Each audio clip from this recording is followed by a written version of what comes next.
The heavy clang of steel doors echoes down a long corridor. A faint scream in the distance mixes with the static of a guard's radio, and suddenly the atmosphere tightens like a knot around your chest. This is not the Hollywood version of prison. It is the raw, unsettling reality of Utah's most infamous penitentiary, a place where secrets cling to every wall and silence carries its own weight. Tonight, we peel back that silence and walk through hidden corners most people will never see. We are stepping inside a world of death row nightmares, volatile gang rivalries, and haunted shadows that refuse to stay buried. The Utah State Prison at Draper wasn't just another correctional facility. It became a legend in its own right. For decades, it held some of the state's most dangerous men and women, from convicted killers awaiting their final appeals to gang members carving out power in the yard. But beyond the cells and chain-link fences, the prison earned another reputation: whispers of ghosts, strange encounters, and a history steeped in stories that blurred the line between reality and folklore. Now, with the prison replaced by a newer complex, the myths only grow stronger, as if the past refuses to let go. Why does this story matter? Because behind the walls, human lives play out in ways most of us cannot imagine. Taxpayers fund these places but rarely see the truth. Families of victims and inmates alike live with unanswered questions. Correctional officers bear the weight of safety, often at the cost of their own mental health. And the public, standing on the outside, is left with a filtered version of events, polished tours and official reports that reveal little of what really happens when the cameras are gone and the doors lock shut. In this journey, we won't be looking through a sanitized lens. Instead, we'll break the prison down into three shadows: the crushing isolation and sleepless nights of death row, the violent chess game of gang power inside the walls, and the ghost stories that still rattle through the dark halls long after the last inmates left. Each layer reveals something deeper about punishment, control, fear, and the hidden cost of secrecy. So as we step into Utah's prison secrets, one question lingers for you. If safety and secrecy clash, which should win? Comment below with your take, because as you'll see, the answer is anything but simple. The lights never truly go out on death row. Even when the block sinks into silence, the fluorescent glow hums overhead, and a correctional officer's flashlight beam slices through the darkness every hour. Sleep is fragile here, broken by the clatter of a steel slot opening for meal trays or the metallic echo of shackles against the floor as another inmate is escorted down the tier. For those condemned to die, time is both endless and fleeting. Days blur into weeks, yet every tick of the clock brings them closer to a fate they cannot escape. The cells themselves are cages of routine, 6 feet by 8 feet of concrete and steel, where a person's entire world shrinks to a thin mattress, a toilet bolted to the wall, and whatever meager belongings they are allowed to keep. Some cover their walls with legal papers, endlessly poring over appeals that may never succeed. Others cling to religious symbols, a Bible, or a rosary, finding in faith the only hope available. Commissary items, instant coffee, ramen, a bag of chips, become treasures, small reminders of a life that feels like another lifetime. But what truly defines death row is the rhythm of intrusion. Correctional officers conduct counts, peering inside every cell with practiced eyes, ensuring no one has slipped away, ensuring nothing has changed. The prisoners know the steps by heart, the rattle of keys, the sound of heavy boots. They know when breakfast will slide through the slot and how many seconds they have before the guard moves on. And yet, no matter how predictable the routine, the human mind struggles to adapt. Many describe the feeling as a permanent state of hypervigilance. The body never fully rests. The mind never truly shuts off. Over time, the psychological toll is written into their faces. Some grow paranoid, convinced that shadows move or that their names are whispered down the tier. Others spiral into depression, lying for hours on their bunks, staring at cracks in the ceiling, letting the weight of silence press them into the mattress. There are coping mechanisms, push-ups until exhaustion, scribbling pages of notes for attorneys, pacing back and forth until their legs ache. But even these become rituals of desperation.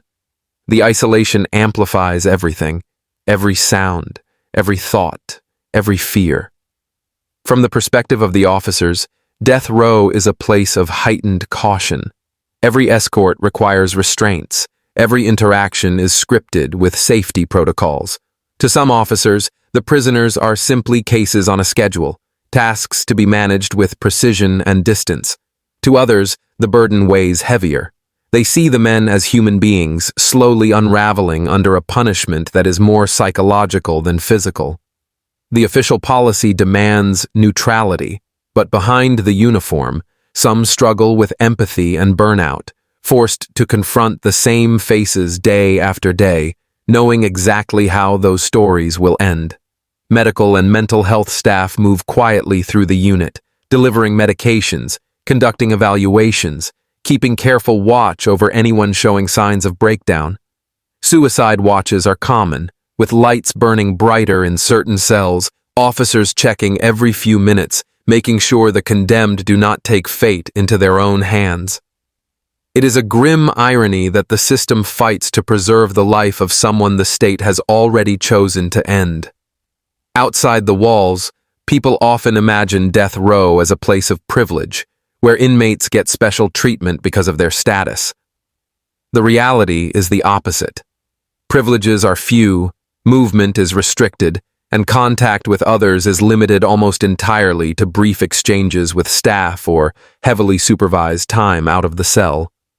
Even family visits, if they happen, are separated by glass, voices filtered through phones. It is a life designed to strip away connections, and in that void, the human spirit is tested in ways most of us cannot fathom. Stories emerge from these walls, fragments of lives that flicker briefly before being swallowed again by silence. A man clutching the phone, fighting tears as he makes what he knows will be his last call. Another scribbling down pages of legal arguments, convinced his execution date will be overturned at the last moment. A prisoner who requests a simple chapel service, standing alone with a chaplain as the sound of prayers echo off cold cement. These moments are never broadcast, never included in official tours, but they are the heartbeat of death row, small, fragile expressions of humanity in a place built to erase it. For the broader public, the question of death row is always framed around justice. Should those who commit the most brutal crimes face the ultimate punishment? But inside the walls, the question shifts. What does it mean to punish someone by holding them in limbo for years, sometimes decades, under conditions that many describe as a slow psychological execution? The debate is not abstract here. It plays out every day, in sleepless nights, in restless pacing, in guards forced to walk a tightrope between professionalism and compassion. In the end, death row is not about a single story, but about a system that exists in shadows, rarely seen, barely acknowledged. To glimpse inside is to confront the uncomfortable truth that punishment and humanity collide in ways that have no easy answers. And as long as the doors continue to slam shut each night, the nightmares of death row will echo on, carried in the silence that only those inside truly understand. The yard is never quiet, even when the only sounds are the scrape of shoes on concrete and the faint thud of a basketball against the rim. Beneath the surface, tension hums like an invisible current. Every corner, every table, every workout station is claimed, marked not with signs, but with the unspoken rules of power. In Utah's prison system, gangs are not just cliques. They are entire governments operating inside the walls, shaping every move inmates make from the moment they step through the gates. For the new arrival, the first hours are the most dangerous. The phrase "checking papers" is whispered in cells and showers, meaning someone will find out who you are, what your charges are, whether you can be trusted. If you don't belong to a group, you're vulnerable. And if you try to ride solo, you may find yourself cornered in the yard, tested to see if you'll hold your ground. The choice is rarely free. Most people align for protection, whether they like it or not. Inside these walls, every gang has its territory, its own hierarchy, its shot callers who decide what's allowed and what isn't. The smallest things carry meaning. Who sits at what table in the chow hall? Who uses which phone in the day room? Who controls the flow of commissary items? Ramen noodles and instant coffee become currency, flipped and traded, creating debt cycles that can either make a man powerful or mark him for violence. A debt unpaid is never just a financial issue. It's a sign of weakness, and weakness invites punishment. Signals are everywhere. Tattoos tell stories of loyalty, of past battles fought and allegiances sworn. A folded piece of paper passed under a door, a kite, might contain coded instructions or warnings. Even a nod across the yard can carry weight, a signal that something is about to happen. For those watching from the outside, it may seem subtle, but inside, every gesture is part of a chess game where one wrong move can trigger chaos. Flashpoints can erupt anywhere. In the chow hall, one inmate taking the wrong seat can ignite a fight that spreads across the room before staff can respond. In the showers, a single insult can escalate into a brutal ambush. On transfer days, when inmates are moved between units or facilities, tension spikes as rival factions are suddenly thrown together in confined spaces. Even visitation can create fallout. Jealousies, accusations, and conflicts that don't end when the visiting room closes. Correctional officers know the patterns, but knowing doesn't always mean controlling. Intelligence teams track gang activity, monitor conversations, and try to predict when violence will spark. Sometimes they separate known rivals into different units. Sometimes they lock down entire blocks when rumors of a planned attack surface. But overcrowding, limited staff, and the sheer resourcefulness of inmates mean the system is never airtight. For every intercepted message, another slips through. For every fight that's broken up, another one simmers just beneath the surface. The consequences are steep. When someone is caught participating in gang activity, segregation often follows. A move to solitary confinement, privileges stripped, visits cut back. For some, this only deepens loyalty to their group, reinforcing the idea that the gang is their only family. For others, it's a wake-up call, a chance to rethink survival strategies. Yet even those who try to walk away find that the gang's reach is long. Leaving is rarely simple, and often dangerous. Human stories thread through the chaos. A man who swore allegiance in his teens, believing it was the only way to survive, now in his 30s, dreams of nothing more than finishing a GED class without interference. Another, tired of constant fights, begs staff for protective custody, only to learn that solitude brings its own form of torment. Then there are those who double down, rising in the ranks, relishing the power that comes with controlling phones, drugs, or the unwritten rules of respect. For the staff, it becomes a balancing act. Too much pressure, and gangs unite against authority. Too little, and they grow unchecked, turning entire units into kingdoms. Officers talk about walking a tightrope, respecting the invisible boundaries enough to keep peace, but never allowing those boundaries to completely dictate the order of the prison. It is a game of control that never ends, a cycle of tension and release that repeats day after day. Outside observers sometimes romanticize prison gangs, turning them into symbols of rebellion or loyalty. The reality is harsher. Most of it boils down to survival, fear, and control of scraps, tables, phones, commissary, moments of safety. There is no glory in being constantly alert. No peace in knowing a wrong word could cost you your life. The chaos is exhausting, relentless, and for many, inescapable. When the sun sets and the yard empties, silence falls again. But it's not the silence of peace. It's the pause before the next round, the next test, the next fight. Inside Utah's prison walls, gang politics are not an undercurrent. They are the current, sweeping everyone along whether they want to ride or not. And until the system finds a way to break the cycle, the chaos will keep humming, just beneath the surface, ready to explode. When the sun drops behind the Wasatch Mountains and the last echoes of the yard fade into silence, Draper's prison shifts into something else entirely. The night crew knows the feeling well, the way shadows seem to stretch too far down the corridors, the way a cold draft snakes through closed doors, the way sounds echo where no one should be walking. For decades, correctional officers and inmates alike have whispered the same thing. Draper isn't just a prison, it's haunted. The stories take root in the oldest wings, where time has left the paint cracked and the air heavy. Some officers swear they've heard footsteps pacing above them even when the upper tier is empty.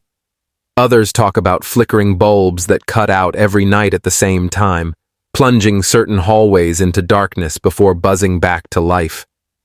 Inmates pass on tales of a man who coughs outside the medical unit long after the last patients have left, and of phantom keys jingling when no officer is near. One legend, told and retold by staff on graveyard shift, is of the runner.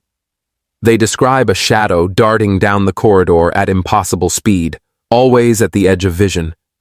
More than one officer has admitted chasing after it, convinced it was an inmate out of his cell, only to find the hallway empty and the doors still locked. Then there is the infirmary, a place many say holds the heaviest energy.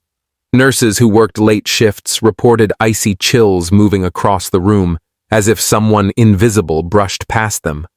Prisoners claimed to hear whispers in the quiet hours, faint voices repeating names, prayers, or curses.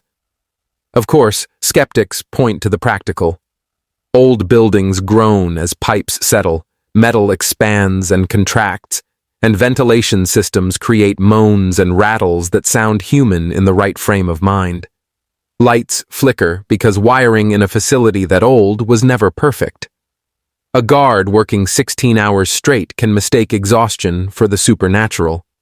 But even the skeptics admit that something about Draper amplifies suggestion. Fear feeds rumor, rumor feeds belief, and belief shapes what people experience. For inmates, the ghost stories carried a strange function. They were a way to explain the unexplainable, to turn anxiety into narrative. When the block was tense after a fight, whispers about a shadow figure could shift the energy, giving people something else to talk about besides violence. For officers, telling haunted stories during long night shifts built a kind of camaraderie. In the dark, sharing a chilling tale made the hours pass faster, and if someone swore they saw something, the story spread through the ranks like wildfire. What lingers is the sense that Draper carried more than just the weight of its inmates. Executions took place under its roof. People lived entire lives in its cells before dying within those same walls.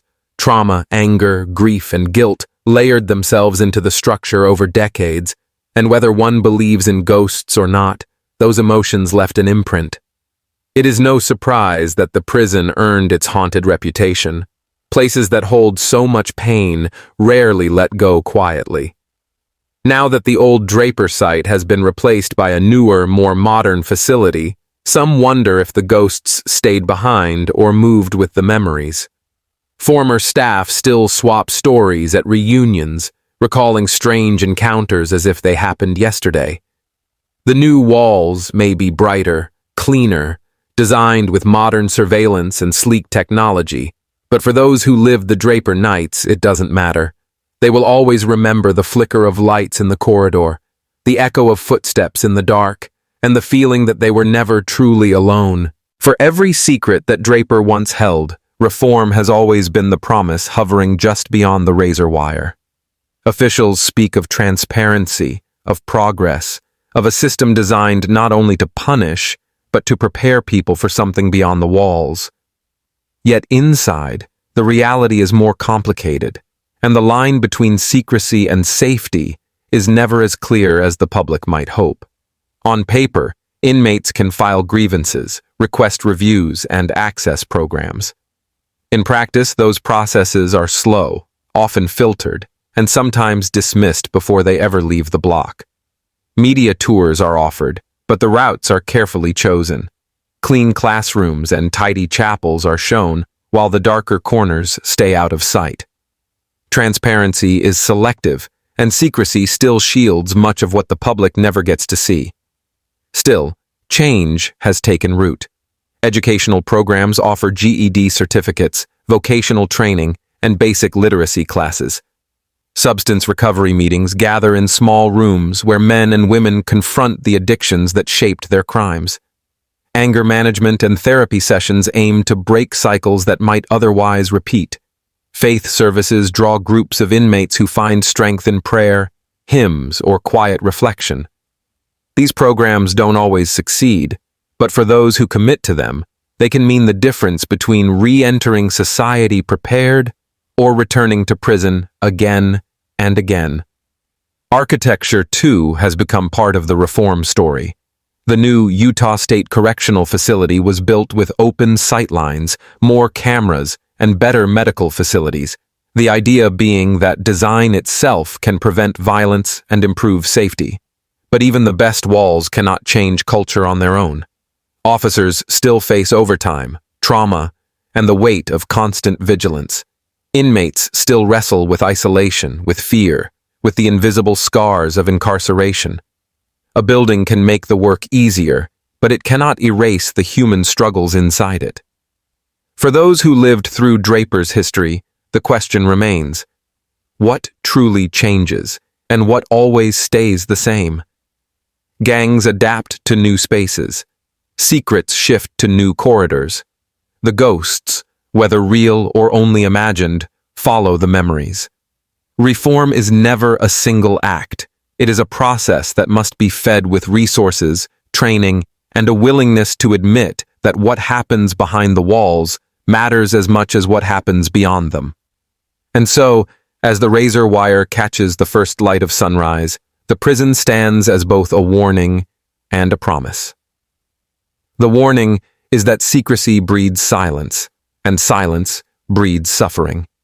The promise is that with enough effort, enough honesty, the system can become more than a warehouse for pain. It can be a place where change, however fragile, is still possible. The question is whether society is willing to face the cost of that promise.